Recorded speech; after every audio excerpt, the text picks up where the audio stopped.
Ouch. Oh, I'm sorry, I didn't see you. I'm Squint. How are you doing? Today, like the title says, I'm gonna cancel the Thocc noise from the keyboard. I've built several keyboards as a hobby. All of them make Thocc sound when you press on them.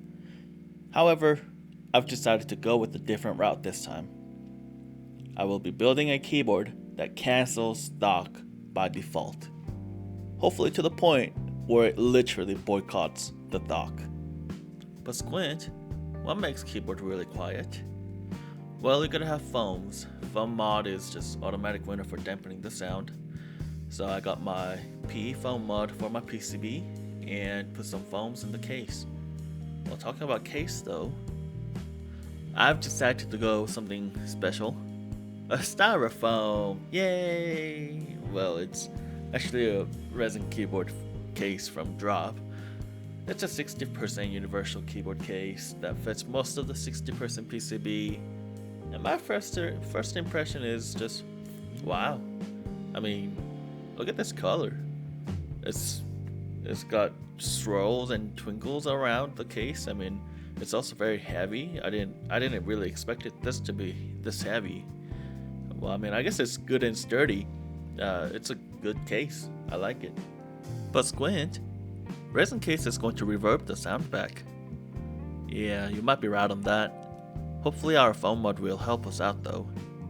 But you know what's going to help us out more? OMG, what is this, Squint? Tell us the secret. It's switches. I got switches from Zill PC. It's a quadrillion silent tactile switches. Yeah, tactile might not be the best choice for this build, but I've heard about a lot of good things about them. But I also don't like them. I like my keyboard go Thocc. I don't like silent keyboard. But oh boy, I changed my mind pretty quick though. Here's how that can be so quiet though. Stems have cushions to absorb the bottom out noise. Not only that, I lube them with a thicker grease called Krytox 205 2G. Most keyboards users use 0 grade for lubing, which is a thinner lube, but this one is a grade 2. Springs are also lubed with oil-based lube. What? You don't want me lube? What do you want? Maria. Meow. Meow. Kakamoka? Uh, uh, uh. Here's the other one. Yeah, those are my cats. They were just next to me when I was lubing. Hopefully that made your day better. For the stabilizers, I'm going to be using Everglass version 2 screw-ins. They're just conveniently on Drop website, so I decided to get them and give it a try. For the PCB, I went with the Z60 PCB. ANSI RGB board. It's a south-facing board. I just thought it was pretty popular. I mean, it's in Tofu 60, so I guess I can't go wrong with that. And next up for our build, I got a brass plate from Drop again. Well, I swear this is not sponsored by Drop. I wish I could have a sponsor from them though. Anywho, it's very bendy. I struggled here and there to align this with PCB. Switches come out pretty easily because one time it was bent upwards. I tried to be really careful not to bend it, but it happens. I had to just fiddle with it for a couple hours to balance it and make it tightly fit with the PCB. But at the end, I made it work. P-foam mod for the PCB is always a good idea when you want to dampen the sound from the switches. But I decided to go with tape mod as well. Now some of you might say, whoa, Squint!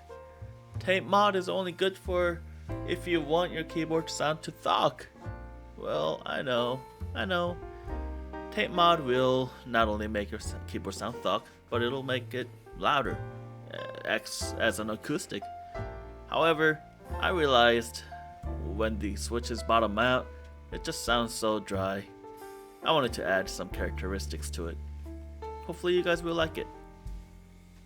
Now, Installing the plate wasn't an easy task. As I said, the plate is very bendy. With small force, it will get bent. And you will end up having to lift the plate from PCB again to just balance it out. At the end though, I got tired of balancing the plate, so I used locking screws to just make it sit at a certain height from the case. It worked pretty well.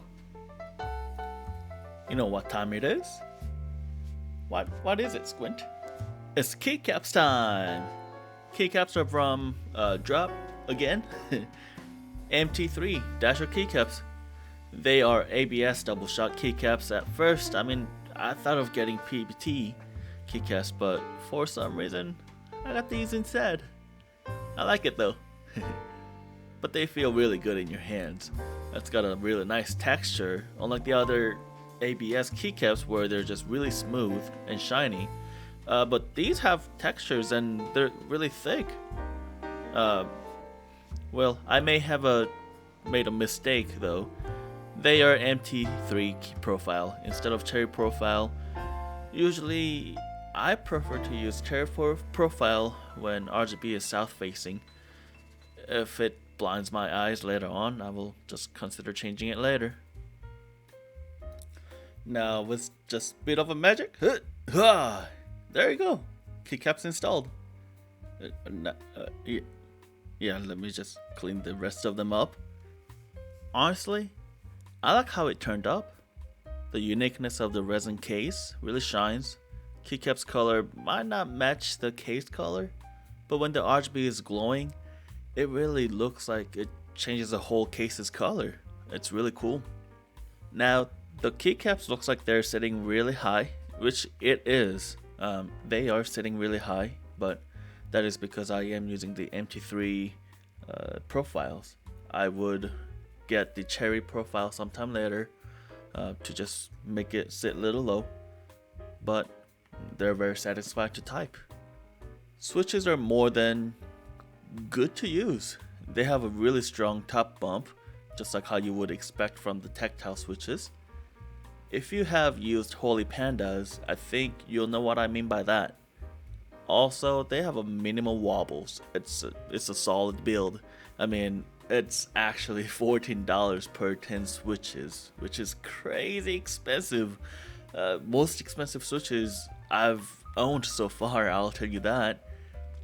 I expect the switches to do good when the price is so high. But this concludes my build. I will end this video with a sound test. When we meet again, I hope you have already subscribed to my channel and liked this video. I will link all the products I bought in the description down below. Peace.